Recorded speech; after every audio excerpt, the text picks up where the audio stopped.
aqui o vento chega perto de 45 km por hora. Essa parte é a única fixa de toda a estrutura. É por aqui que o petróleo sobe e é levado por dutos até o reservatório que fica lá na frente. A partir daqui, a plataforma se move, seguindo as ondas do mar. Pelo menos nesta parte, a sensação de movimento é bem menor.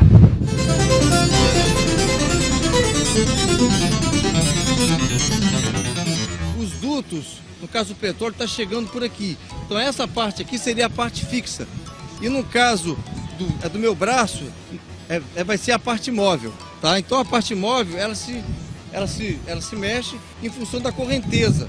Então ela faz esse movimento, de acordo com a correnteza, e nesse ponto exatamente aqui, que é o turret, no caso os suíves, que faz a comunicação do óleo, da parte fixa para a parte móvel, no caso que é o navio. Marcelo, supervisor de produção, é carioca e pai de 2 filhos. Ele nos mostra que na base deste imenso tubo existe uma espécie de piscina.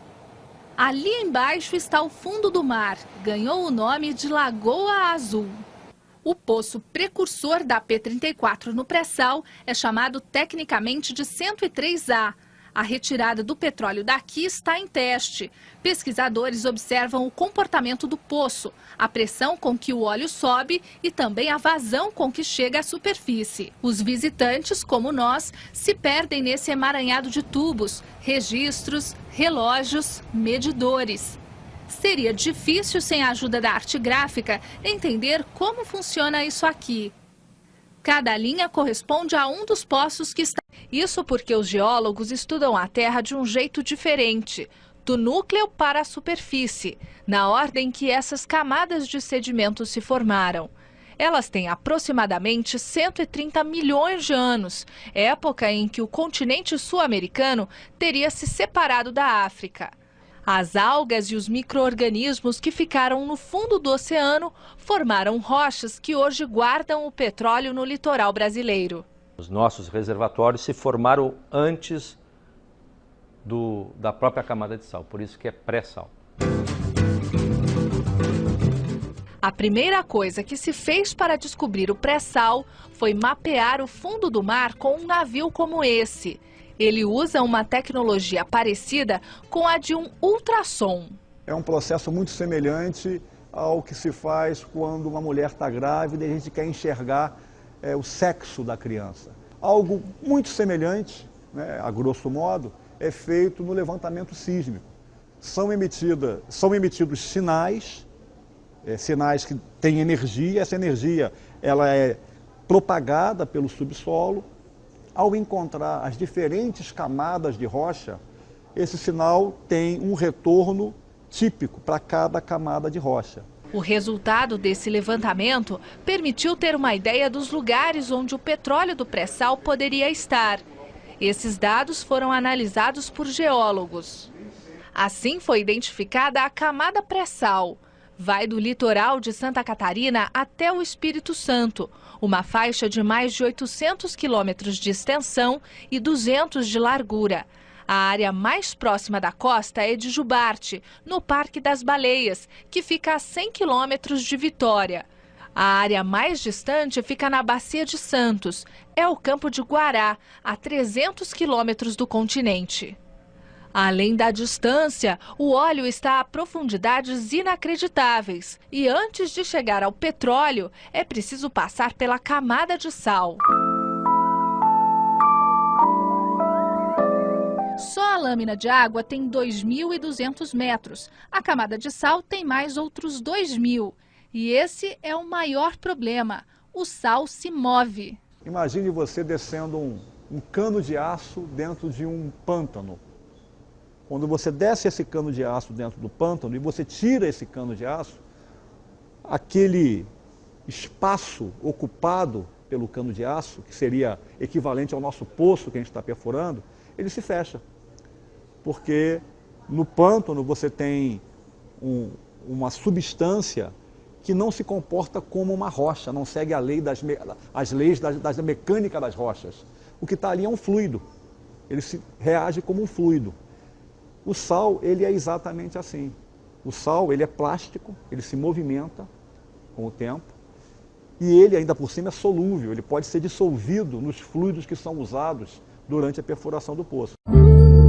É como se a gente andasse até o final da Avenida Paulista, que tem quase 2,5 km de extensão, depois voltasse e descesse novamente. E essa distância é percorrida na vertical, passando pela água e atravessando as rochas. No Brasil, a produção de petróleo em águas ultraprofundas começou na Bacia de Santos. Essa extensão geográfica são 352 mil quilômetros quadrados, tá? E o pré-sal na Bacia de Santos representa 15 mil quilômetros quadrados. Se a gente passar uma elipse aqui, nós temos 15 mil quilômetros quadrados aqui, que dá 2 bacias de Campos. Nós vamos até o Campo de Tupi, a maior promessa do pré-sal até agora. Estamos em Jacarepaguá, no Rio, e a viagem até lá é de helicóptero e leva mais ou menos 1h20 minutos. A plataforma é o navio Cidade São Vicente, batizado em homenagem à primeira vila fundada no Brasil.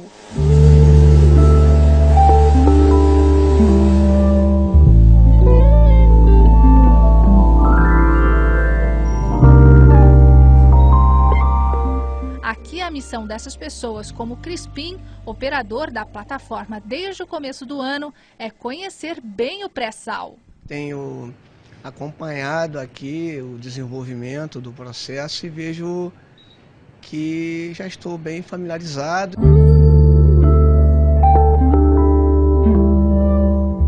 O óleo do pré-sal que é produzido aqui já é vendido pelas empresas exploradoras e consumido pelos brasileiros. Ainda que a quantidade seja pequena, é suficiente para ter uma ideia da complexa estrutura que será necessária para a produção em larga escala. Rivadavia é fiscal da plataforma. É ele quem nos mostra o caminho que o óleo percorre aqui dentro.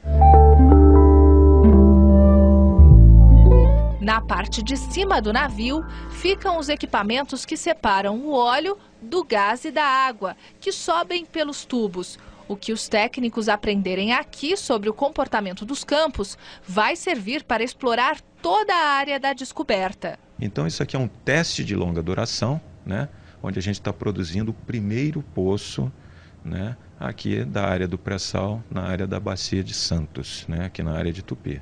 Então esses dados que a gente está coletando no momento, eles vão servir, são fundamentais para a gente definir que tipos de unidades, outras plataformas que estarão chegando dentro em breve.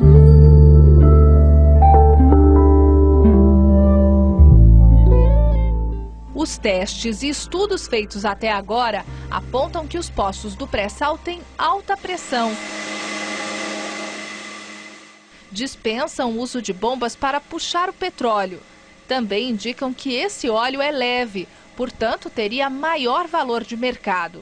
Até agora, felizmente, as nossas indicações são de que a gente tem uma excelente oportunidade para colocar em produção todo esse petróleo. A despeito, sem dúvida, da gente estar num estágio que ainda vão ter muitas perfurações a serem feitas para se ter um menor grau de incerteza envolvido.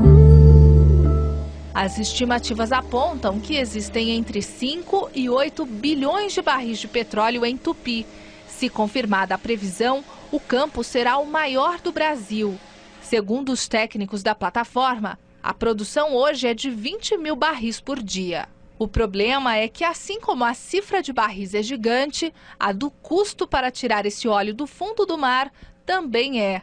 De acordo com cálculos iniciais, seriam necessários 600 bilhões de dólares para explorar uma área equivalente a 8 campos de Tupi.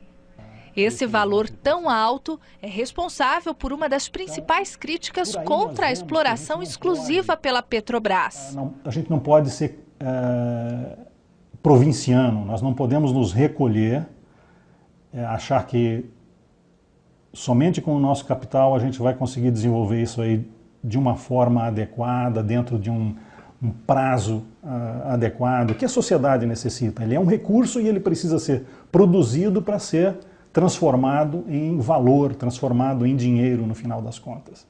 Especialistas como o professor Trevisan defendem que outras empresas explorem a riqueza. Vejo com preocupação essa questão, principalmente de colocar a Petrobras como a única operadora no pré-sal. A empresa operadora é a empresa que faz, ela que gere o contrato, ela que faz as contratações, ela que faz as operações, comanda as operações, determina as tecnologias que serão utilizadas, determina até com isso, ela sendo a única, determina também os custos, não é? Porque sendo monopolista você tem aí, o mercado se posiciona frente à empresa como sendo um monopólio. Outro ponto polêmico é a mudança no atual modelo de exploração. Hoje as áreas onde pode haver petróleo são leiloadas. Quem oferece o maior bônus fica com o campo. Se for encontrado óleo, a empresa paga royalties e impostos sobre o volume vendido. Com a nova regra, os blocos vão ser de quem oferecer à União a maior parcela do petróleo retirado. Estados Unidos e Canadá usam a concessão. Angola, Indonésia, China e Egito implementaram o sistema de partilha. Então, a rigor, não há nenhuma razão importante do ponto de vista da parte que vai ficar com o governo para fazer alteração no modelo. Por outro lado, ao fazer alteração, a gente cria tanto problema que é o caso de perguntar, e vale a pena fazer alteração? Porque, nota bem, as companhias de petróleo tanto trabalham, e a própria Petrobras trabalha com um modelo como com outro. Então, a rigor, não há muita diferença.